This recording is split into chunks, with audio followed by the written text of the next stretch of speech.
క్రీస్తునందు ప్రియమైన సహోదరి సహోదరులకు యేసుక్రీస్తు నామములో శుభములు. దేవుని యొక్క మహిమ మీ మీద ప్రకాశించునుగాక.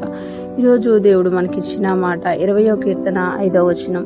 యెహోవా, నీ రక్షణను బట్టి మేము జయోత్సాహం చేయుచున్నాము, మా దేవుని నామమును బట్టి మా ధ్వజము ఎదుచున్నాము. నీ ప్రార్థనలన్నీ యెహోవా సఫలపరచునుగాక. ఈ మాటలు 20వ కీర్తనలో దావీదు మహారాజు గారు తెలియజేస్తున్నట్లు మనము చూడగలమన్నమాట. దావీదు మహారాజు గారు ఇక్కడ అంటున్నారు కదా, యెహోవా, నీ రక్షణను బట్టి మేము జయోత్సాహము చేయుచున్నాం. దేవుడు మనకిచ్చిన రక్షణ సాధారణమైనది కాదు, అది దావీదు తెలుసుకున్నారు. అందుకనే ఇక్కడ ఆయన చెప్తున్నారు కదా, నీ రక్షణను బట్టి మేము జయోత్సాహం చేయుచున్నాము.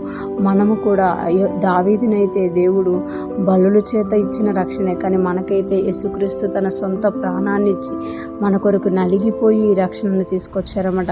ఆయన కృపను బట్టి మనం రక్షింపబడ్డాం. మనం ఇంకెంత ఎక్కువ జయోత్సాహం చేయాలి. మనకి దేవుడు ఇచ్చిన రక్షణ బట్టి మనము జయోత్సాహం చేసేవారిగా ఉండాలని ఇక్కడ దావీదు మహారాజు గారు తెలియజేస్తున్నారు. ఇంకొకటి అంటున్నారు కదా, మా దేవుని నామమును బట్టి మా ధ్వజము ఎత్తుచున్నాము. మా దేవుని నామమును బట్టి మా ధ్వజము ఎత్తుచున్నాము అంటే మాకు మా దేవుడే ఆధారం. ఎటువంటి పరిస్థితుల్లో గుండా వెళ్తున్నా, ఏ కష్టమైనా సరే, ఏ వేదన గుండా మేము వెళ్తున్నా, మా ధ్వజము అనేది మాత్రము మా దేవుని నామమును బట్టే మేము ఎత్తుచున్నాము. ఇంకెవరి దగ్గరికో వెళ్ళట్లేదు, కానీ మేము మా దేవుని బట్టే మా ధ్వజము ఎత్తుచున్నాము. ఎవరైతే తన దేవుడిని బట్టి వారి ధ్వజము ఎత్తుతారో వాళ్ళు ఖచ్చితంగా విజయాన్ని చూస్తారన్నమాట. ఎప్పుడైతే మోషే దేవుని వైపు చేతులెత్తారో యెహోషువ విజయం చూసినట్లుగా మనం చూడగలం.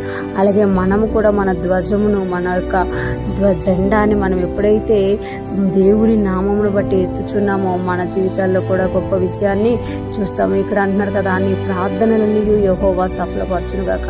ఎవరైతే దేవుని రక్షణను బట్టి జయోత్సాహం చేస్తారో, ఎవరైతే దేవుని నామాన్ని బట్టి ధ్వజము ఎత్తుతారో వారి ప్రార్థనలన్నీ దేవుడు సఫలపరుస్తారట.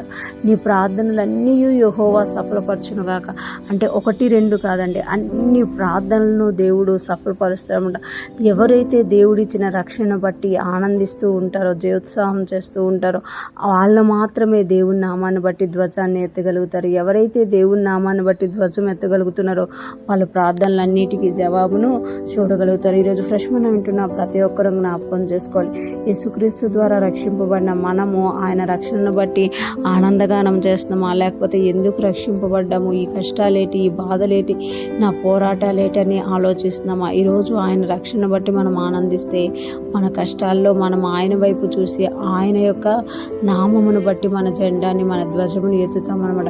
ఎప్పుడైతే ఆయన నామమును బట్టి మనం ప్రార్థన చేస్తామో, మన విన్నపన ఆయన దగ్గరికి వెళ్తుందో, మన ప్రార్థనలన్నీ యెహోవా సఫలపరిచేవారుగా ఉన్నారు. ఈరోజు ఫ్రెష్ మనం వింటున్న ప్రతి ఒక్కరు కూడా దేవుని యందు ఆనందిస్తూ, దేవుని రక్షణ బట్టి ఉత్సాహం చేస్తూ, ఆయన నామమును బట్టి ప్రార్థన చేసేవారంగా, ఆయన నామమును బట్టి ధ్వజం ఎత్తేవారిగా ఉన్నారా? ఖచ్చితంగా మీ ప్రార్థనలన్నీ దేవుడు సఫలపరచబోతున్నాడు.